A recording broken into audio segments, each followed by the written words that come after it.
Welcome to Founding Chronicles, where we bring America's forgotten history back to life. Before we begin, don't forget to like, share, subscribe, and hit the bell icon so you never miss these untold stories from our past. Now, let's step back in time. Asterisk, the story of America's colonial past often comes to us in fragments, names written in dusty ledgers, faded letters stored in archives, weathered gravestones tilting in forgotten fields. We are taught about the Pilgrims at Plymouth, the founding, fathers with their eloquent speeches, and the revolution that followed. But beneath those polished tailies, hidden in the silence of time, are lives that never made it into the textbooks. Lives of ordinary men and women whose sweat, heartbreak, and quiet endurance built the first fragile settlements on this land. These are the stories that do not shine with glory, but tremble with humanity.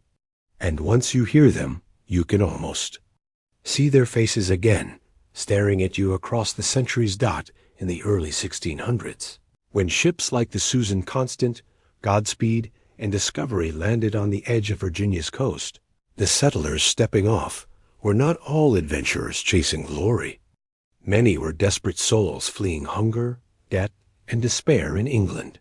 They came with dreams whispered into their hearts, but when their feet touched the marshy soil of the James River, those dreams met a harsher reality. The land was beautiful, but beauty could not fill their stomachs. The waters around Jamestown were salty and brackish, and the summers brought swarms of mosquitoes that carried fevers they had no cure for. Imagine yourself there, the air thick with heat, your clothes clinging to your skin, your lips dry and cracked as you bend over a muddy trench trying to plant corn in soil that seems unwilling to give.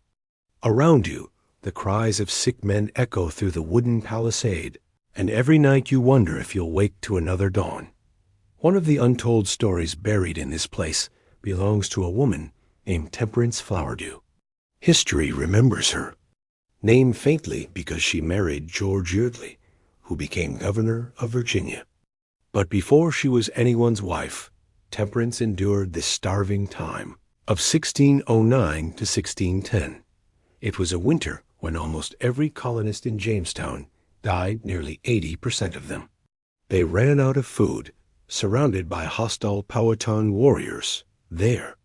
Supply ships delayed by storms.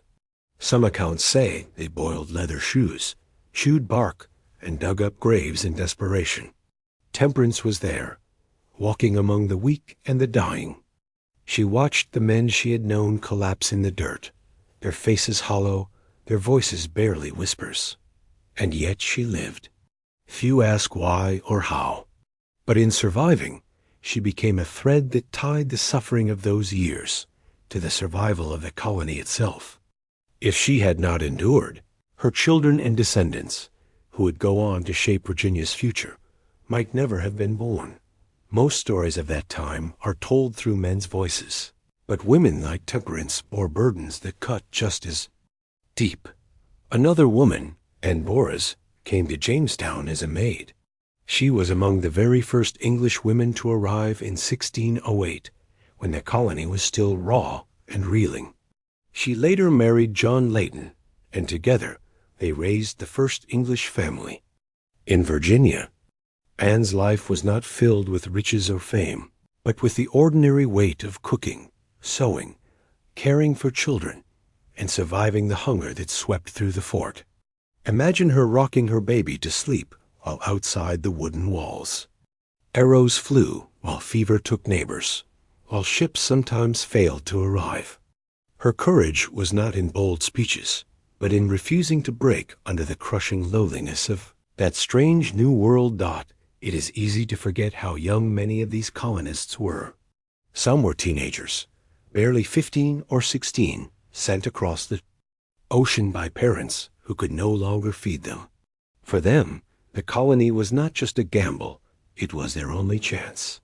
Their bones now lie somewhere beneath the soil, unmarked, but their hands once built the timbers of the first English homes. In America, every hammer strike, every furrow dug, Every tear shed, those things are lost to us now.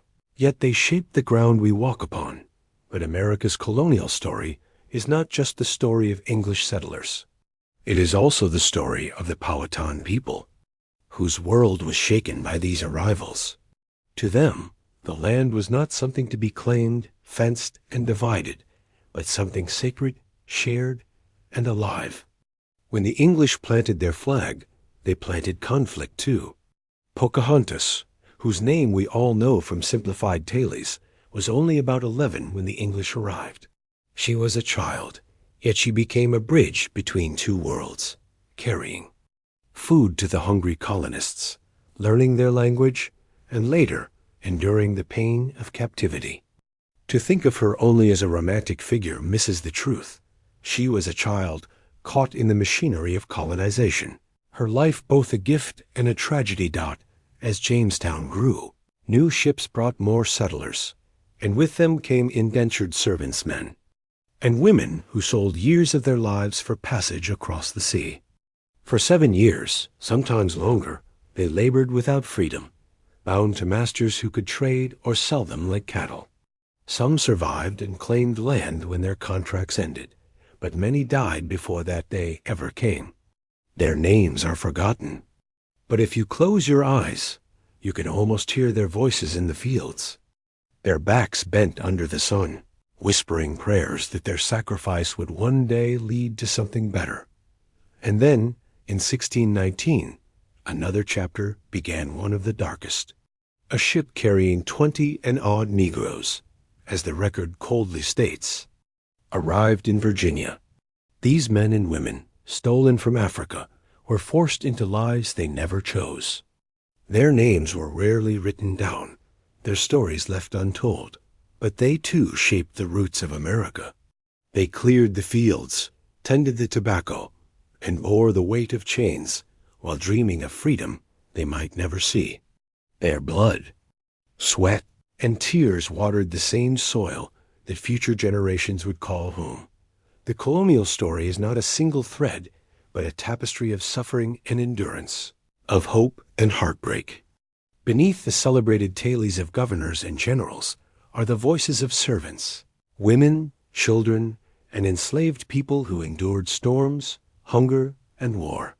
They did not leave behind grand speeches or monuments, but their lives are buried in the earth, waiting to be remembered. Think of a quiet evening in the colony. The sun sinking behind the pines, smoke curling up from crude chimneys, the sound of a mother humming a lullaby to a child, while outside the wolves howl in the distance. These were real people, clinging to life on the edge of an unknown world. They did not know they were building the first stones of a nation. They only knew they had to survive one more night, one more season, one more year. And so the untold stories remain buried, but not gone. If you listen closely enough, you can almost hear them beneath the wind in the trees, whispering of what it cost to plant a new world on this soil. The colony that had begun as a fragile foothold on the James River slowly grew, but it grew on bones. Each fresh ship that arrived carried not only hope but sickness. Diseases like dysentery, typhoid, and malaria swept through the cramped settlements. The rivers, beautiful to look at, were often poisoned by salt water mixing with the fresh, and when settlers drew their buckets, they were drinking sickness into their bellies. Children wasted away with fevers. Mothers wept as they buried babies in shallow graves, and men who had once dreamed of fortunes in the New World collapsed in their huts, unable to rise again. There are no grand memorials for them, no songs, but in their quiet deaths, they became the foundation stones of Virginia. By 1620, the colony had found its footing in one crop, tobacco. John Rolfe, the man who married Pocahontas, had experimented with sweeter strains of tobacco from the Caribbean. What began as a gamble became the lifeline of Virginia. The plant covered the fields like a green ocean, and with every leaf harvested, profit flowed back across the Atlantic. But this green gold demanded endless hands to tend it. Tobacco ruined soil quickly. forcing settlers to clear more land, pushing deeper into the territory of native peoples. And so conflict grew sharper, bloodier. In 1622, the Powhatan people, driven to desperation by the endless expansion of English farms, struck back. On a single March morning, they rose up against the colonists, attacking homes and settlements along the James River. Nearly a quarter of all English settlers in Virginia were killed in hours. Men, women, and children were cut down in their homes. Farms set ablaze. Imagine the terror of a mother waking to screams outside her door, clutching her child as warriors burst in. Imagine the confusion of a farmer seeing his neighbor struck before he can even reach for his musket. Those who survived spoke of the horror for decades. But what is often left unsaid is the other side, the pain of the Powhatan watching there. Forests shrink, their hunting grounds vanish, their people sickened by foreign diseases. To them, the attacks were not cruelty but survival, an attempt to stem the tide before it washed them away. The survivors of the 1622 attack dug in harder, building stronger palisades, patrolling the rivers, living with muskets always at their side. And yet, through all this fear, ordinary life had to go on. Children were born, marriages were made, crops had to be planted. For every story of blood, there were 100 stories of quiet persistence. A girl weaving cloth by candlelight, a boy learning to shape wood with his father's tools, an old woman tending herbs in a garden, hoping they might cure a fever. These were lives lived in the shadow of uncertainty, where every day might be the last dot when we speak of America's colonial era. We often leap from Jamestown to Plymouth, to the famous tale of the Mayflower and the Pilgrims. But what is forgotten is how close the Plymouth colonists came to vanishing, just like so many others. In December of 1620, the Pilgrims stepped onto the shores of Massachusetts. The winter winds cut like knives, and half of them died before spring. Men staggered through the snow with hollow eyes. Children lay still under blankets. Mothers sobbed quietly in the dark. Their dreams of religious freedom were tested in a way none had imagined. And yet, like Jamestown, survival came not just from grit, but from the hands of those already here. Squanto, a man of the Patuxet people who had been kidnapped years before and carried across the Atlantic, returned to a homeland emptied by disease. His tribe was gone, wiped out by sickness brought by earlier explorers. Yet instead of turning from the settlers, he taught them how to plant corn with fish as fertilizer, how to find eels in the mud, how to survive in a land that otherwise would have killed them. It is easy to say the Pilgrims persevered, but the truth is that they endured because of the generosity of a man who had lost everything. For the settlers, faith was the thread that stitched them together. Nights were filled with prayer, sermons thundered from makeshift pulpits, and every misfortune was read as a test from God. They looked to Scripture for guidance, drawing strength from the belief that their suffering had purpose. And yet faith did not dull the pain of burying a child, nor quiet the hunger gnawing in their bellies. Each grave dug in the frozen ground was a reminder that faith alone could not shield them. Still, they pressed on, one season into the next, until the colony began to stand on steadier feet. But America was never meant to be easy. Each colony wrestled with its own struggles. In New England, rocky soil and harsh winters demanded hard work, yet it also nurtured tight-knit communities. In the Chesapeake, wealth was found in tobacco, but at the cost of endless labor and bloodshed. And everywhere, the tension with native peoples grew sharper.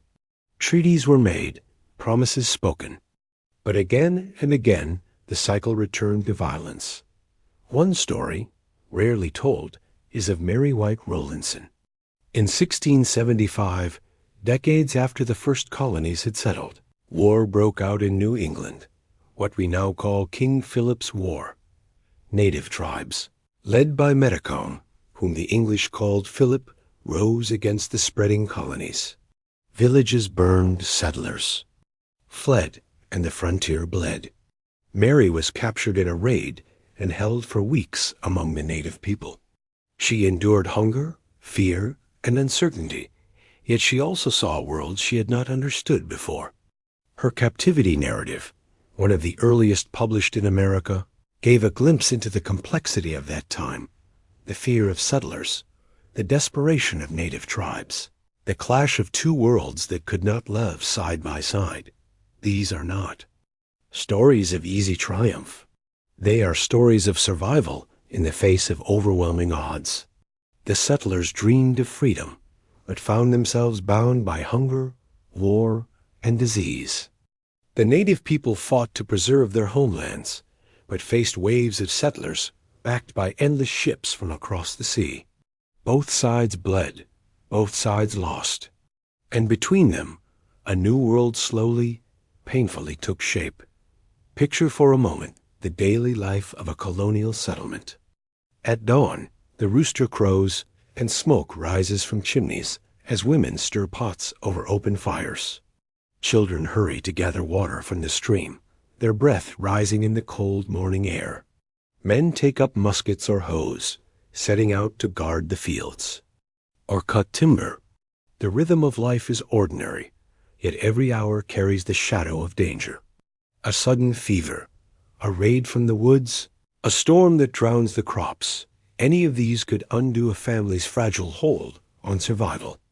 And yet, in those ordinary moments, the laughter of children, the smell of bread baking, the sound of a fiddle at night, the settlers found reason to keep going. It is tempting to imagine them as figures carved in stone, but they were flesh and blood. They wept when they lost loved ones. They quarreled with neighbors. They dreamed of a better tomorrow. And though history remembers kings, governors, and famous names, the truth of America's colonial story rests just as much with the nameless, the servant girl stirring a pot, the boy hauling water, the farmer mending a fence. Their lives were small, but together they were vast, and buried deep in time. Beneath the polished tales we are taught, those voices still murmur, reminding us that the price of this new world was paid not in glorious victories, but in countless quiet struggles. By the mid-1600s, the colonies were no longer fragile outposts, but small, growing worlds of their own. Timber houses lined dirt streets. Churches stood at the center of town squares. Market days filled the air with chatter as farmers sold corn, tobacco, wool, or livestock. Children chased each other between wagons, their laughter echoing where once there had only been wilderness. But beneath the surface of this seeming prosperity, a harder truth pressed down.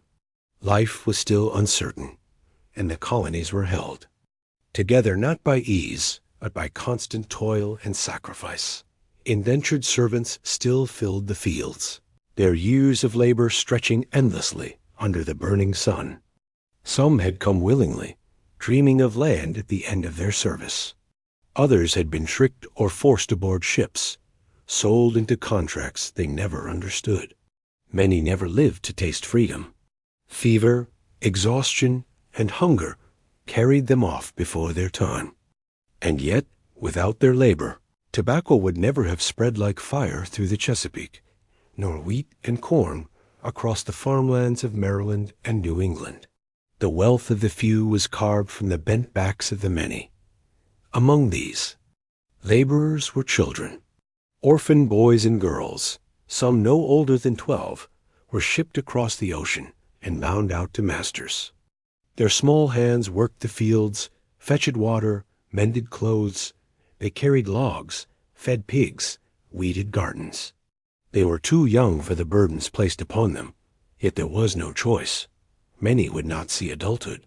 If you close your eyes, you can almost hear them whispering in the night, huddled together in lofts above barns, telling each other stories of the homes they left behind in England, praying to God that they might see another morning.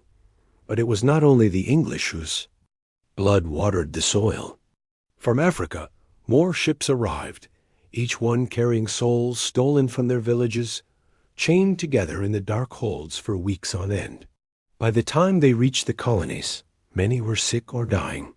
Those who survived stepped onto the docks, into a world where they would be bought and sold, their names erased, their languages silenced. To the planters, they were property. To themselves, they were fathers, mothers, brothers, daughters, torn from everything they knew. They cleared forests, dug ditches, built roads, and worked the fields from dawn until dark. Their stories are among the most deeply buried, yet their endurance became one of the strongest roots of the nation. God, imagine one such man, nameless to the records, but alive in memory. He rises in the darkness before the sun, shackled not with chains now, but with the weight of endless expectation. He walks to the field, the whip's crack always close behind. His sweat runs into the earth, his muscles ache, his voice silent. And yet, when night comes, he whispers a song in a language remembered only in fragments. That song, fragile and hidden, carries his spirit through another day. His story may never have been written, but it lives in the soil of Virginia as surely as any governor's decree. The colonies grew, and with growth came division. By the 1670s, tensions boiled over in Virginia. Poor farmers and former servants, tired of seeing the best land seized by wealthy planters, rose in anger. Nathaniel Bacon led them in what history calls Bacon's Rebellion. They burned Jamestown, itself the seat of authority, to ash. For a brief moment, the powerless struck back against the powerful.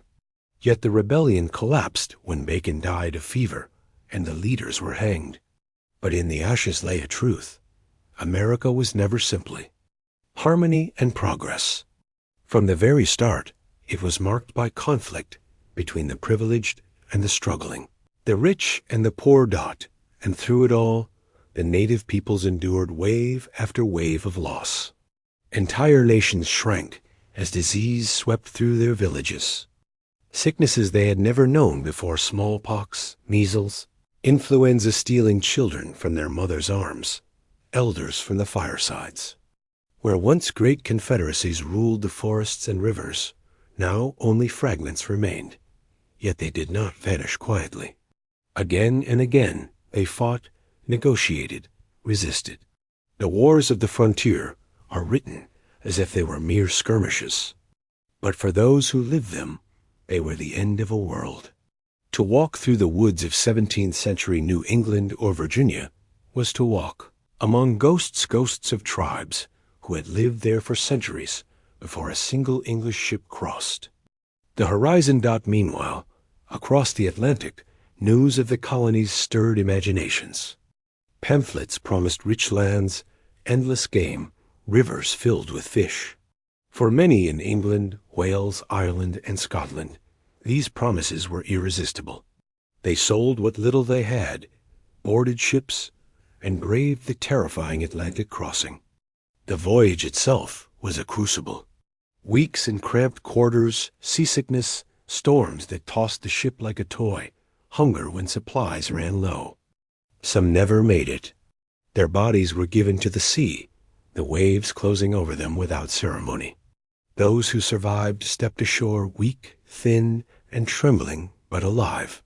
For them, America was both salvation and uncertainty, a gamble where the stakes were life itself. Daily life in the colonies carried rhythms that seemed simple now, but were heavy with labor then. A woman might rise before dawn to stoke the fire, knead bread, milk the cow, spin wool.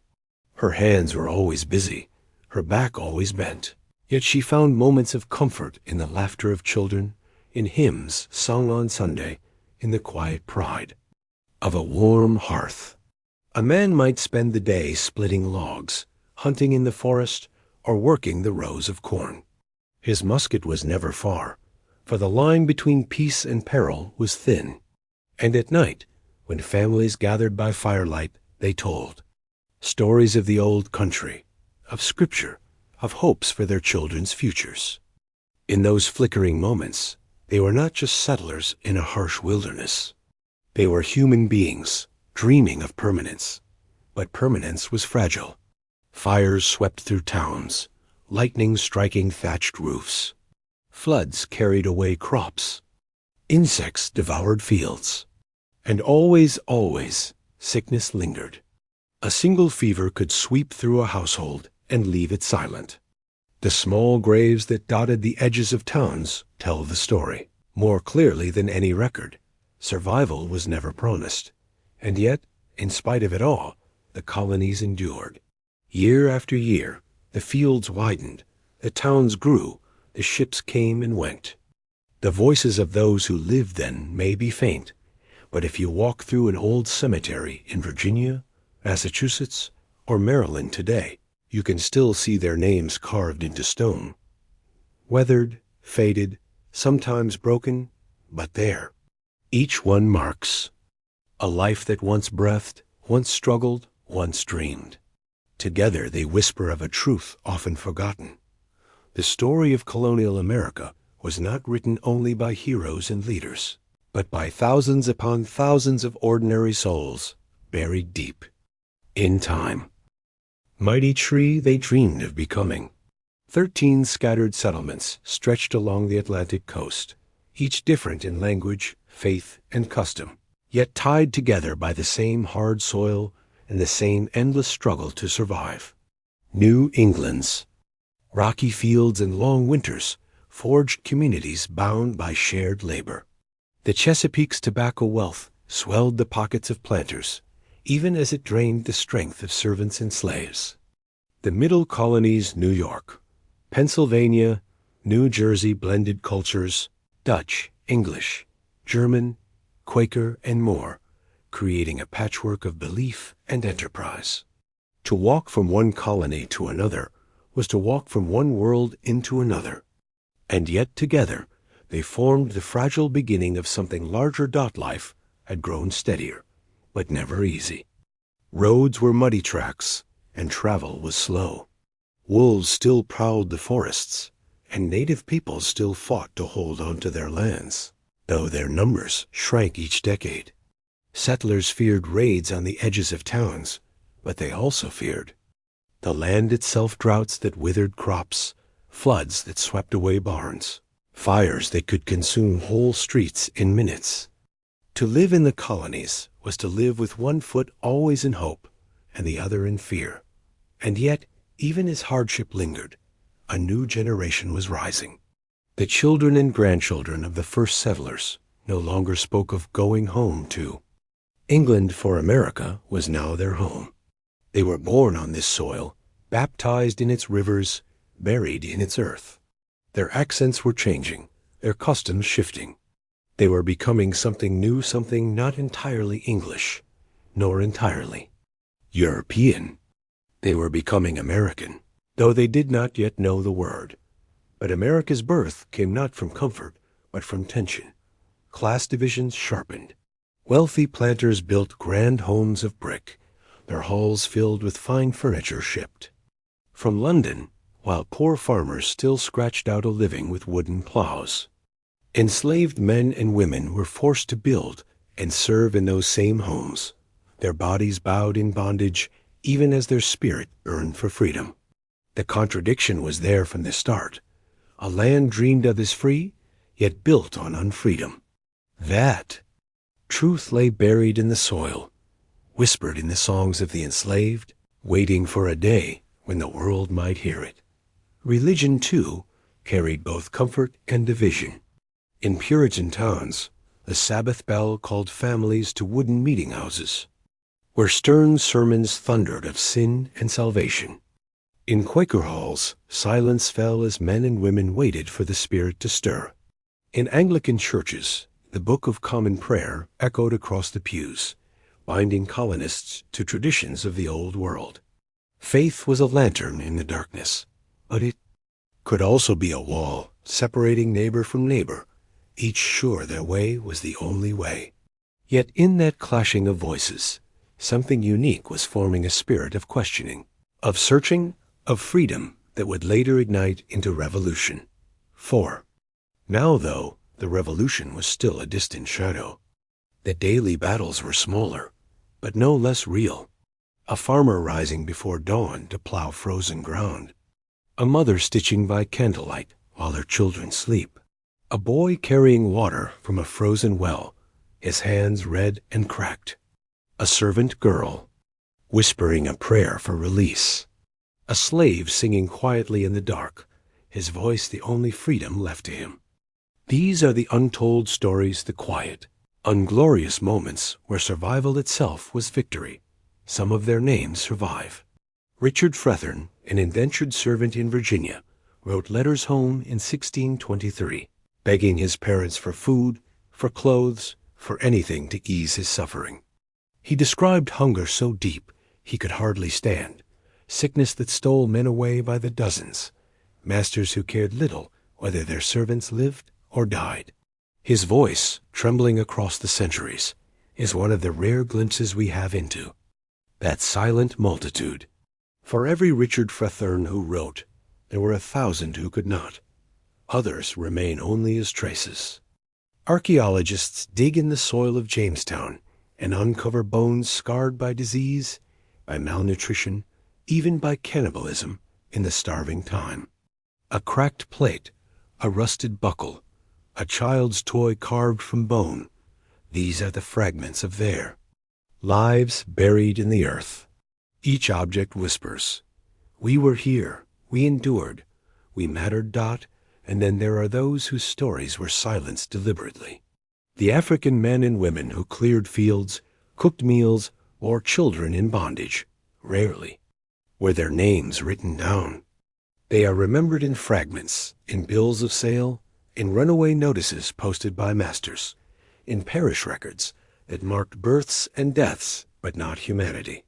Yet their endurance is perhaps the greatest untold story of all. They carried traditions.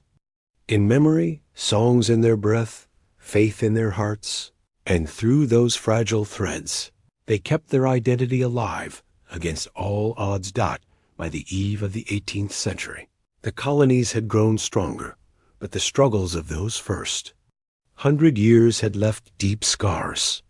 Generations had been lost to hunger, disease, and war.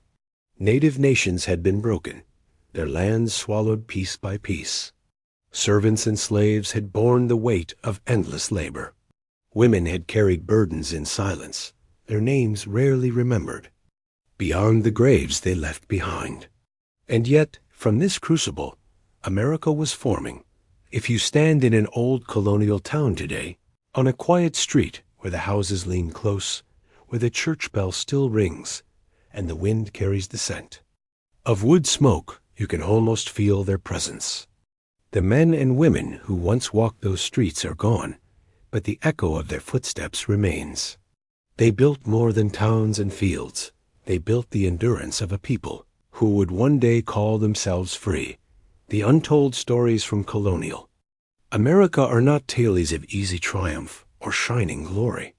They are stories of hunger, of fear, of heartbreak, of courage found in the smallest moments. They are the stories of ordinary people who lived and died unseen, yet whose lives made the nation possible. Buried deep in time, they wait for us to remember, not as legends, but as flesh and blood, as voices carried by the wind, as names carved faintly in stone. And when we listen closely, we realize the truth. America was not born in a single moment, but in the countless struggles of those who came before, whose stories, though forgotten, still shape the ground beneath our feet.